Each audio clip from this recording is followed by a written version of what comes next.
let's see. How do I start this? Welcome to the Highest Frequency Podcast. Thank you so much, or actually experience. Um, where are you at in the world again? I forget because there's so many Um, different people. yeah. Right now, I'm actually in Portland, Oregon. So usually, I split time between LA and Portland. So living and training. So right now, though, just a little over a month out. So I'd like to start my camp here in the Northwest, and then finish off in LA, and with my always been my original coach. And so, but right now we're kind of just getting camp started. So I'm over here in Portland. Cool. Okay, so now no one knows who you are, the secret man. It's Austin. Can you explain who you are, where you're originally from, and what kind of camps, what you're doing? Yeah, of course. My name's Austin Candanoza. I'm a professional fighter. I say fighter because I do both professional boxing and MMA. So I've been doing that for roughly 10 years now. So, and like I said, I kind of split time between Portland and LA, originally from LA, but I have some businesses and community organization plants out here. So that's why I've been investing in these past couple of years. And so kind of finding more and more myself back in the Northwest where I've lived earlier in my life. But yeah, it's good to be back and do some very meaningful work, outside of fighting.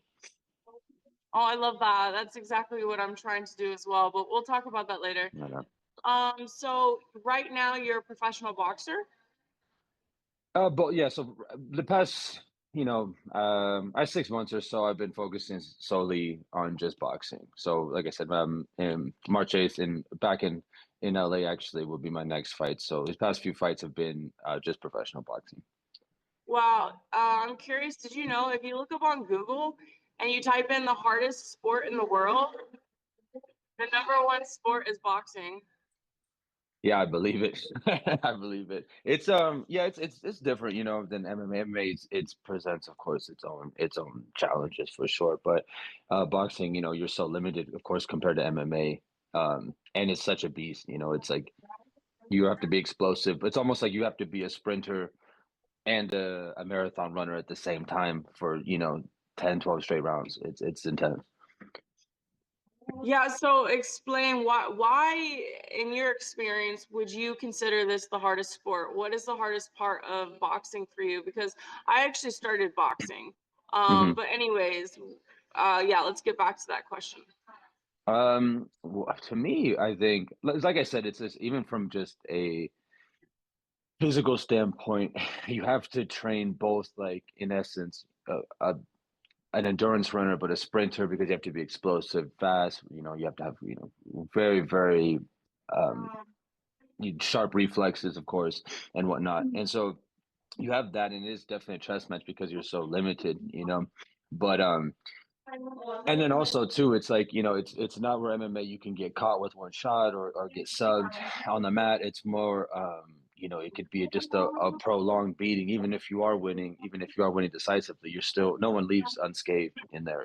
So it's even just from all the sparring rounds, and it's definitely a grind in a very specific type of way. So you're really going in there with a lot of specialists, and so it's almost like who has the sharper weapon, so to speak. And what's the average like amount of rounds people go, and for how many minutes a round?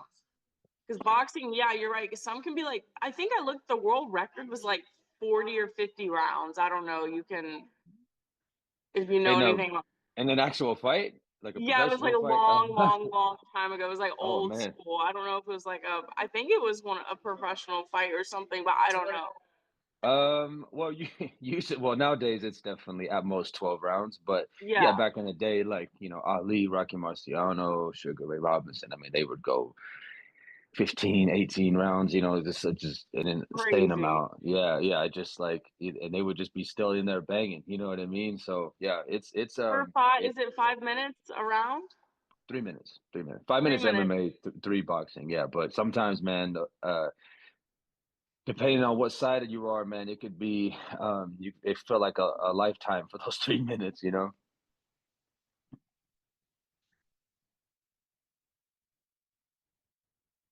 Uh-oh. lose you? Can you hear me? Oh, I think, yeah, you're breaking. Oh, yeah, I got you.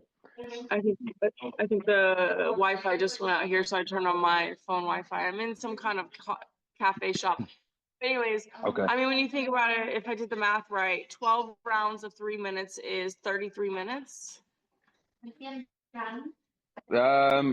Something like that. 33, 36. I'm no math whiz, but I just know that I just need to get my hand raised at the end. You know what I mean? So, Yeah. but yeah, right now it depends though. I mean, usually if it's a title fight, you know, on a bigger level, then for sure you're gonna most likely go 12 rounds. But it just depends on what you negotiate. You know, your team and your opponent's team. Sometimes it could be as low as 4 rounds. It could be up to 8 rounds, you know, 10 rounds. It just really depends on what both sides negotiate at the prior to the fight, of course, and then signing the contract. Wow, that's amazing. And so when is your next boxing fight? This will be March 8th. It'll be in LA. So this will be my first time fighting in the States in 2 years now. So it's exciting. You know, I usually go fight in pretty much all through Latin America, Mexico, or South America. I got a lot of I built a pretty big brand out there. So it's going to be good to still be back in the States, but also be you know, there with around a lot of family and whatnot. That's really exciting. Okay, and then you we're talking about helping the community. What type of ways, or okay, let's start with why do you like to help the community? What does kindness mean to you? And you don't have to answer anything you don't want to, but yeah. No, you're good. For me, I think I really got into it. It was just honestly an opportunity that seemed pretty like random at the time. But I was able to initially just take over like as a consultant role. I was on my way to move to Miami and met with this guy who owned this community. It was like a church-sized community center, and it was just like this 20,000 square feet commercial building, and it was just like empty. It was crazy, but it had a gym and everything. Everything was just run down, and so I pretty much like gave him a bunch of ideas when I did a walkthrough, and then maybe a couple 2 or 3 weeks into doing that, I just got offered. Um, I got an opportunity with being offered to take over the whole place, you know, and so I pretty much it was just like a blank canvas to me, and I just did things that I knew worked for a lot, especially on this where the particular area was in a lot of at-risk youth that get into you know trouble or you know that are more lower income, and so for me it was like going, taking a step back, and when I was coming up at that age. And so I knew what works, what didn't work. And a lot of it, like the boxing gym and certain types of programming you can offer youth, that type of demographic or youth really, it's very impactful. So that was for me. It was like, it was such a rich opportunity in terms of here, you know, fulfilling from a holistic standpoint. And so that's really, I took it. And then before I knew it, I was like, damn, man, I just created a program where, you know, a few months in, there was hundreds of kids coming every day, you know, getting free food. And then I was Wow. able to get, yeah, like fast forward a year, I got you know, government contracts with our our juvenile court, our police department, our a whole school district, and it was like started with just youth boxing where I put up a few bags that I had, you know, at my place, and then it turned into a full-fledged youth boxing program that's been recognized from the county and government contracts that are paying my organization to provide youth boxing for throughout the city, you know. So, but to answer the last part of your question, I don't know. To me, kindness is just I think it starts with just being genuine, you know, and doing something for just not necessarily at least your main motivation. Everyone, you know, you need money, but I mean, your main motivation isn't for that, or especially isn't for recognition. You know, you get into these spaces, and a lot of people you realize like are doing it for recognition. You know, to be looked at as a good person. And I think if you just are, or if you're doing it from the heart, then to me that's really what kindness is all about. You know, helping someone that especially at the bottom of the bottom or at their lowest point, and you're doing it because you can just see that and you are able to, you're in position to help. That to me is what kindness represents. Yeah, that's amazing. That's exactly same way I feel is like I really want everything I do, I want it to be as pure as I can, like from my heart and not for the ego, not for, any type of greed or to be seen some type of way so people can like me. But Sure. I just want, yeah, I mean, that's like spiritually really looking at yourself, and that's like doing the healing work. Because a lot of us, I don't want to, a lot of humans, Hmm.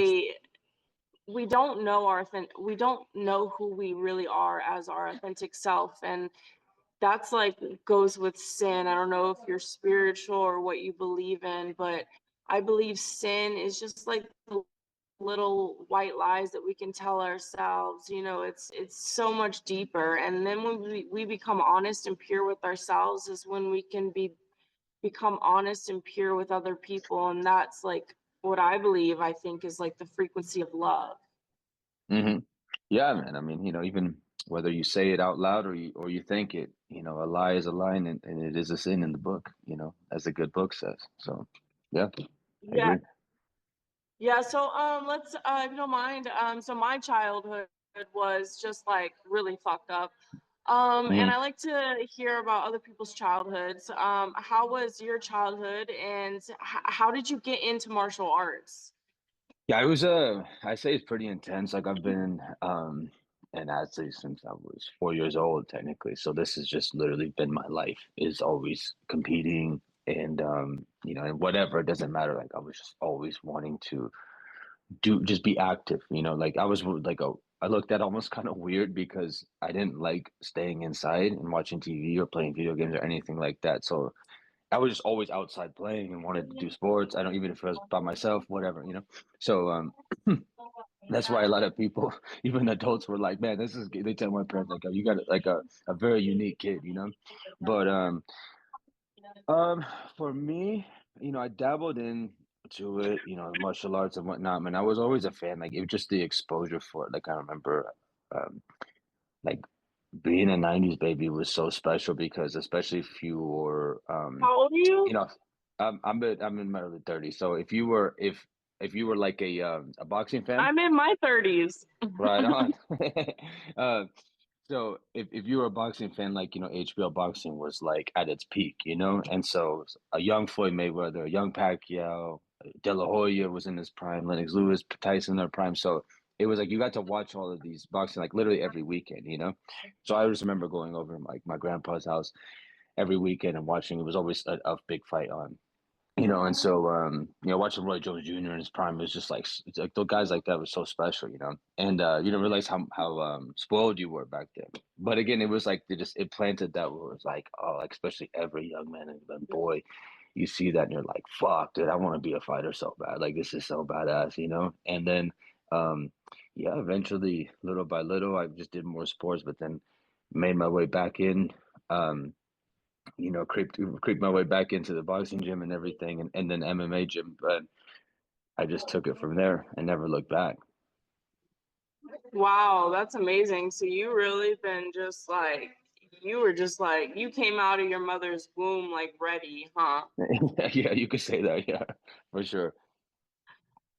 Wow, that's amazing. What's been the hardest hurdle of martial arts for you?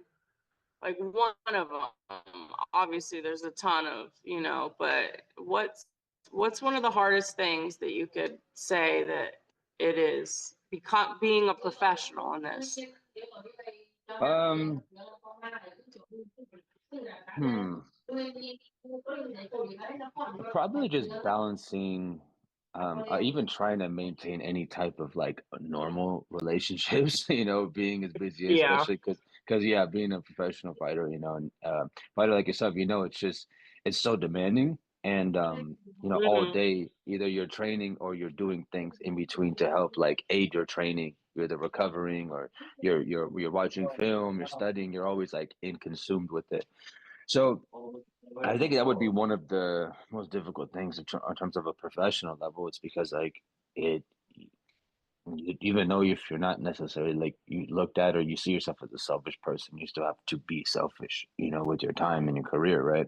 So That's a tough one, and trying, and you miss birthdays, you miss, going out with friends, you miss like a lot, even if you have a partner, you have to unfortunately miss out on a lot of that stuff. Or you do go out and you can't drink because you're dieting, you're in camp, whatever it is, you got eating healthy and all that stuff. So yeah, Yeah. like I had a fight at in the mid-December, and same thing. Like, Thanksgiving was just like not happening, and at Christmas, pretty much I was like Yeah. not even here. So yeah, I mean, that's pretty. It's very difficult, truth be told, to have any type of like normal relationships, as a professional fighter.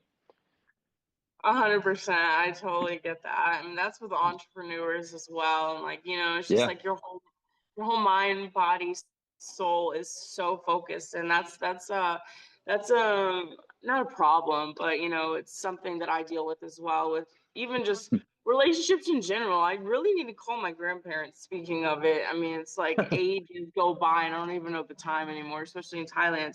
But now yeah, that I'm thinking about it, what's the biggest struggle for me is discipline. Okay, because okay, my childhood, I was a wild child. So, I yeah, mean, same. okay, for any, professional, you have to have this type of discipline that no one, it's beyond, they see you in the ring, whatever, blah, blah, blah. But can you speak about your routine? How, what's your wisdom or secrets on discipline? And yeah, anything you want to share with the word discipline, because that's an important one.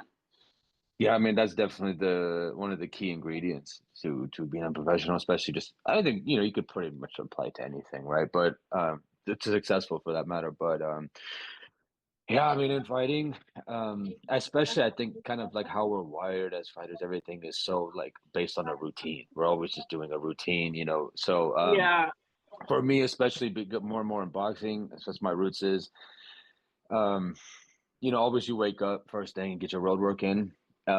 I will say though, here in the Northwest, it's a little can get a little complicated. So like I have to like always check the weather app, and there'll be a window of time where it's not actually raining, and that might be at 11:45 in at night, and you're like, well, shit, all right, here we go, bundle up, and then that's the dry spell that you get to run. But typically, um, when it's not raining 24/7.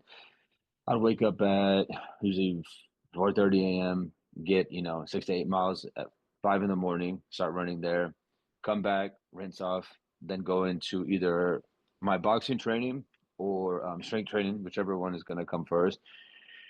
And then I usually do at least 2 sessions, but typically it's going to range out to on average 3 sessions. And so then it's going to be either my sport, which is usually boxing, or and then strength training, or a combination of either or. So I would say, yeah, first thing in the morning, I literally hit the ground running. Like, you go run, and that's just a great way to just set the tone for your day. And obviously, you're not a super stoked to do it, even though people think I'm a little crazy, and I'm like, let's fucking go. You know what I mean? But it's just Yes. it's my life. You know what I mean? Like, literally, that's just what all I know. So yeah, but definitely start up. I would always say, like, if you're gonna get your road work in first thing. Like, don't make excuses. Get some water and just go. Get your runners on and get out and get going. But then come in, like I said, rinse off, do my technical work, strength training, either or, and at least 6 days a week, at least, and then just keep, just keep on that. So I would say that's like for sure, like that's just pretty much the general way I go about it. But at least in the sport of boxing, MMA, of course, it's almost like you go roll up to a window at a food restaurant and then just like, hey, let's which one do I want to pick off the menu? That's one of the things I always thought it was cool about MMA is, you can do your jiu-jitsu, you can do your Muay Thai, your boxing, your wrestling, your sparring, your strength training, whatever. There's so much to do. Um but yeah, anyway, so I would say though in general, like if I had something to share that I wanted to share about discipline, it's pretty much you have to start off like your day knowing, obviously, hey, I have these things I need to work on. And then at the end of the day, give yourself some, when you're all done with your training, give yourself a little like quiet time, and just so you can do some reflection, and then reflect on how did your training go. And if there's like me, a lot of times there's training where man, maybe I felt like I didn't quite end on the note I wanted to, or like, damn, I think I didn't I lost a little steam in that last round or so. And then like I'm so fucking pissed at myself, you know? And so for sure, in that case is where you switch your routine and whatever you felt like you didn't do so well or something that just did not sit right in your training that day, best believe first thing as soon as you wake up, you're attacking it, and that way you like defeated that weakness from the day prior. And then you have like it's all like a little win in your head, you know, and especially gives you some good momentum for the rest of the day for your training. All right, shit. Yeah, that's amazing. Wow, wow, wow, wow, wow. Yeah, I love that. Do you incorporate any type of meditation or yoga or ice baths, or are you into any of that? Um, well, I mean, ice baths, I don't think I do it as much. I don't really do it for meditation, but I think for me, a type of meditation always works is it's like I don't know if you want I would call it like active meditation, but even Yeah, yeah, yeah. like when I'm shadow boxing, you know, it's such a time that you can utilize for visualization. You know, it's not just you're just, you know, getting your punches, rolling your shoulders. You're like you're really envisioning your opponent across from you, and you're landing your punches, you're maintaining your space, all of that. You know, you're staying sharp from a technical standpoint, and your footwork, all of that. So for me, that's that, and even sometimes when I'm doing film study or something, I'm also going through all of that. And even road work, you know, like I usually, like I said, run 6 to 8 miles. So there's a lot of time where it's almost like you're an autopilot. You're just kind of in that zone, and then your head just goes into where that's where I'm thinking, like, if my legs are feeling a little heavy, well, I can think back to what some of my fights were. There's certain rounds or parts of the fights where my leg does feel heavy. And that's why, like, it's going to give me a little extra push while I'm running through. And that way, again, like, I'm dealing with that stress in real time. And mentally, I'm playing through that kind of hurdle and I'm running, literally running past it and not stopping. So, for me, that's kind of my own meditation, the way I utilize meditation. Yeah, absolutely. There's like a bazillion ways to meditate. Like there is Right. no, right or wrong way. Like you said, that's exactly what you're doing. I love doing the same thing, in different situations. Okay, let me see what time it is. I have a one-on-one session. I'm excited. I just got to Tiger Muay Thai. And like you Oh, said, there you go. it's like a jungle gym there. There's Yeah. everything. Yeah. Yeah. Yeah. And so my background is Muay Thai, obviously, but I mean, I want to give myself two years and hopefully go pro. Hmm. And if it would be anything MMA, but I'm gonna start doing. I don't know anything other than Muay Thai and boxing, and a little Yeah. bit of capoeira. Did I say that right? Capoeira. Capoeira. But Yeah, yeah. capoeira. Close enough. But anyway, but anyways, that is in like 40 minutes. So we have about 10 more minutes if that's cool. Yeah, But yeah, yeah, I'm no doing problem. I'm doing a one-on-one with him and I messaged him and I was like, all I want to do is spar the whole time in the ring. I just need to get in there. It's been a while and just go a full Yeah, hour just pushing myself, you know? there you go. Yeah, no, ties are great. I mean, especially you know, just work. They'll do a good job of working around you and matching your intensities and whatnot, and they can keep it safe, you know, as well, or they can pick it up if you want to do that as well, you know. Yeah. Have you ever been to Thailand? I have not. I mean, definitely, as you know, for martial arts, that's one of the bucket list items you got to get off, you know, like with fighting in Japan and then, of course, going on, you know, locking in for a few weeks or a month or so in Thailand. I got to do that before it's all said and done. Yeah, because it's just like I'm sure you've heard of Tiger Muay Thai. Yeah, of Um, course. but Tiger Muay Thai is the biggest MMA camp, Muay Thai and MMA camp in the world. And then this whole street is just Uh, like it's the biggest fitness street in the world, and it's just camps, right. martial art camps all around the road. It's really amazing. So I just paid for a full year at Tiger, so I'm like pretty much Nice. living there. Yeah, you're Yeah, locked and in. I'm locked in exactly. But like you said, the experience here, there's so many pros on this Right. street and so many people I'm running into and so many people that, I'm just really grateful because I was like, I need to go somewhere where I completely, I'm 31 and, Mm, I really just started transforming my life. right. And for me to transform my life, I need to elevate my mind. For me to elevate my mind, I need to put myself in a situation where everything else around me is elevated. Hmm. So Yeah, I there's no agree. other, Yeah. yeah, exactly. There's no other option.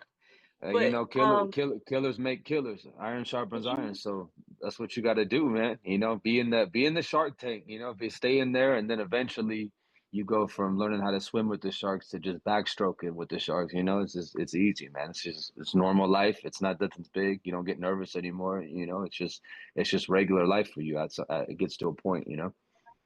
exactly. And also, I want to say thank you because, you know, so I've been wanting to start a podcast forever. And I jumped in 25. I came to Thailand. I was like, okay, it's time. I don't know. I've just been like flying. My whole schedule's been Yeah. full. But I go through and I'm just I'm searching Instagram and I'm finding these fighters and just entrepreneurs, artists. I'm just reaching out, you know, to people that I can look up to, that I know they can share something to share with the world as well, you know.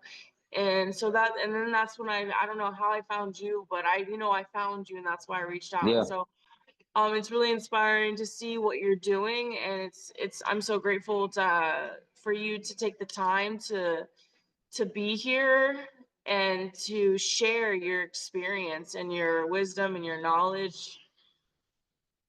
No, I appreciate the opportunity. I'm definitely glad to be on your platform, you know, and it's always good to meet new people. I think you're in Thailand, so I mean it's about almost 10:30 over here, and you're like just getting in about almost noon. So, you know, that's it's really cool. You know, how the road of fighting is big, but it's small at the same time. You know what I mean? Like if this is going on. So, um, yeah, I definitely. Maybe one day we'll run into each other out there in Thailand. I have a friend. Well, he's one of Muay Thai coaches, Dylan Fussell. He's over at American Top Team out here, and he trained and competed and coached and opened up a Team Quest Thailand out there. I think it's in is it Chiang Mai? Is that how you say it? I think out Yeah, there. Chiang Mai. Yeah, Chiang so Mai. out there, and he was kind of telling me the difference. He goes, you know, it's a little more it's like a smaller town, it's less tourists, and Exactly. yeah, especially if you're like real serious. Not to say they're not out there, of course, but if you're like really, really serious about training, you just want to just lock in somewhere. Like that's a good location to go to a gym out there, you know. Yeah, Chiang Mai has a lot of small family gyms, and that's those are good places. Before here, because I'm gonna be here for hopefully 2 years, but I'm locked in Hmm. 1 year. I was in Krabi, Thailand, for almost a year. At another Muay Thai camp, but it was just Muay Thai and it was all close knit. Like we shower with the trainers, you know, I'm living in a bunk bed. Like that's when I started, you know, just the nitty gritty. But Oh yeah, that's where, you know, that's where you gotta start. That's where you gotta in get the in, you trenches, know? baby. Yeah, you got to Yeah. be in the trenches for sure. And that's the thing. If there's one thing I always tell young fighters, because now in my program, a lot of young kids and even their parents will ask me for advice, and I said, listen, the main thing I would say is just like if you're a young fighter or you're really thinking about doing this, you know, really just fall in love with training, fall in love with the sport. You know, if it's boxing, fall in love with the everyday boxing grind. If it's you know, you want to be a mixed martial artist, fall in love with being a mixed martial artist. You know, and all of that, and that day to day grind. You know, give it a couple years or so, and then see if this is something that you still want to stick with and take it to another level. Then go do it. You know, and then really go for it. But yeah, being in the trenches and just you don't have a fight, you don't have any fights coming up. You're just learning. You're getting your ass kicked in the gym. You're getting humbled. You don't have sponsors. You don't have any of that. You know. And if you still love it at that point, you know, a couple years in or so, then you fuck it, go for it, man. Yeah, and one thing I want you to share as well, because I know you agree, is that I've met so many at the last camp. This guy is like 21, 22. Oh, I'm too old to start. I'm too old to start. I said, listen, I started martial arts when I was 28 and I'm Hmm. 31 and I believe I will be pro by the time I'm 33. Is there's so many young kids and so many young people that like, have you had that experience where they just think they're too old to start? Yeah, I think it's I would say in a sport like boxing or something, and if you know it's tough because you know you have kids who are starting like when they were 4 or 5 years old, right? But Yeah. and it's like you really have to be a specialist, right? So, but and not to say it's any easier, of course, because I'm not definitely not. But in MMA, you know, because no one's like the best at everything, right? You have to get good at everything. So especially if Mm. you're a little older, but you have like an athletic background, if you're in sports, if you are something like that, that definitely can help. But again, at the end of the day, man, you can start when you're like have the perfect start where you're maybe you started when you're 16, 18, you have great genetics, you're built like a god, whatever. But up here, it's just never gonna work because you don't have that what it takes to be a fighter mentally. Then it doesn't matter how old you are, you know. But at the same time, yeah, if you're in your early 20s, man, like I said, just lock Mm. in. If there's something you want, you can't be half one foot in, one foot out. If you're willing to lock in at that younger but older age, go Okay, all in okay. for a couple Real, years. real quick before we leave, you just said the mental, the mind. It's so powerful. If you don't have the mind, if you don't have the mental, you will never Right. be a fighter. And Never. I mean, like, can you just explain in, a minute or two of like what you mean by that? Because it's so powerful. Like you have to have such a strong mind. And what does that mean to you? I think as part of it is just, like on one hand, you have to be willing to go through very stressful situations. It could be if you're an MMA, you're on the mat, someone has your back, you're trying not to panic and then let someone just sink the choke in or whatever, or maintain your Woo! breath. Yeah, but if you're standing up, in boxing, maybe you get crack with a hard shot or a body shot. You could take a knee, but you could just ride that shit out and then just eventually get through it. Or your legs feel dead in the middle of a fight and you're like, no, no, no, no, no, no, no, no. Like we're gonna just get through this. And that's when you have to start to go back to right. Training is so important because that just prepares you for that for showtime for the fight night, so but if you are someone who definitely doesn't like getting out of their comfort zone or someone who likes to take the easy way out, fighting's not for you at all. You know what I mean? It's not. And if you're looking for just like attention, especially a lot of young men, they want to be able to go to a bar and tell girls, oh yeah, I'm a fighter or whatever. Like if you're in it for Yeah, I that, was like, no. you'll learn right away, very very early on. This shit is not worth it. So, but again, if you're someone who really just has that dog in them, and just really strong up here and is willing to go through some stress and some pain, on a regular basis, and you can always look to get out of your comfort zone and push through it. Man, that trust me, you may not be the most athletic, the strongest, whatever, but that's gonna go a long fucking way. Trust me, because there's gonna get a point where that guy who does have those physical attributes over you could very well crumble in front of you because you're more bulletproof up here. Yeah, yeah. I think my first Muay Thai fight, I just remember like I was in the ring and this thought came up. I was like, oh shit, is this really happening? But it's like Yeah. you gotta shut everything off, What am It's I like, doing? Why am I here? What is going on? How did I end up here? Yeah, yeah, we've all had yeah, that I was like, moment. how did I Yeah, end up in this ring? What is going on? And I was like, okay, Nikki, okay, Nikki. I was like, or Ninja, sorry, I can't tell anyone my name. I was like, okay, Ninja, be quiet, be quiet. And I was like, okay, just keep on going. But that one moment, I was like looking around, everything's just swirling, like it's so crazy. You're like, right. this shit's really popping off. And I was like, It just got oh real. shit. Yeah, yeah. Yeah, that's the thing too. I think like it's meant to be because it's like you have to. On one hand, it's just like I was saying earlier with boxing. Like you have to be a marathon runner and a sprinter. On one hand, you have to have a certain intensity and be fucking really locked in and ready. But at the same time, you got to be composed and like a calm killer. You got to be a killer, but like calm killer too at the same time, right? Like that's the perfect balance, in my opinion. So, but if you can master that, yeah, you really understand like how powerful this is in fighting. Wow, that's amazing. That is incredible. Wow, thank you so much. Cool. We have actually a lot in common too. Let's see. I think it's so cool that you're working with children. Hmm. That's like my plan in the future, but I want to work with like child trafficking children. Hmm. Right. Like become a ninja and like, you know what I'm saying?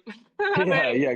Get that government job out here, man. Yeah, and work well, undercover. No, but that's you gotta like kind of create your own underground government system. yeah, yeah. It's fun. Oddly enough, a fun fact. Actually, the some of the top child trafficking agencies are actually nonprofit I agencies. know. Oh my Yeah. So I gosh. Yeah, mean, get your exactly. own, get your 501c and get it going, man. Yeah, start building a little squad out there. But yeah, I mean, it's I have I do have kids that have been trafficked, and a lot of kids who are refugees and so forth as well. But even kids here that are natural born citizens in my because a lot of them come from the juvenile court system, and not just that, but they're not necessarily in trouble at all. But yeah, I do. It's very fulfilling, and you feel so blessed to be able to pour into them and give them a real positive opportunity and platform and program for them to be able to kind of not be in that hell again that they just got out of. Yeah, that's all it is. That's all it is. I love the children. That's amazing. Awesome. Well, oh yeah, what's your nationality? Are you from the United States? I am, yeah. I'm from the U.S. I'm Latino, but I was born and raised in the States. Where were you raised or where were you born? I was born on the West Coast, so I was going early parts in the Northwest and then back to LA. So I was like, it's weird. I have this back and forth Yeah. relationship with the Northwest, but it's good though. I get the seasons. I get the rain, the rainy seasons, but then also get the nice sunshine and the palm trees and everything too when I go back home in LA. So yeah, I get the best of both worlds, in my opinion. Awesome. Cool. Okay, well, I'll speak to you soon. Thank you so much, Awesome. You're such a cool dude, and I really appreciate everything. And I'm gonna post this. I'm gonna edit it, post it on YouTube, and also make some reels out of it. So I don't know if you want me Mm. to tag you in the reels or if you want to be a collaborate in some of them. I'll send them to you first and just whatever. Yeah, just shoot them over and then we'll get it done. Okay, cool. Have a beautiful. Wait, it's 10:30 at night. Yeah, yeah, yeah. So we're just, but I barely, I'm like the worst sleeper anyway. So you're good. No worry about it. I'm Fighters saying, are you? one night owls. You know how we are. Y- So it's like, yeah, it's Yeah, nothing. yeah, yeah. I kind of just woke up. That's what I'm saying. I was up all night like working, and I was like, Yeah, shit. I got a podcast, and I got a one-on-one session, and then I got to get ready for another podcast tomorrow. So I was like, whatever. But you know how it is. yeah, that's good, man. Stay on the grind, man. Stay on the grind. You too. You too. You have so much abundance coming towards you. No, I appreciate it. Likewise, I'm sending good vibes your way, and have a good training today. Okay, bye. Bye bye.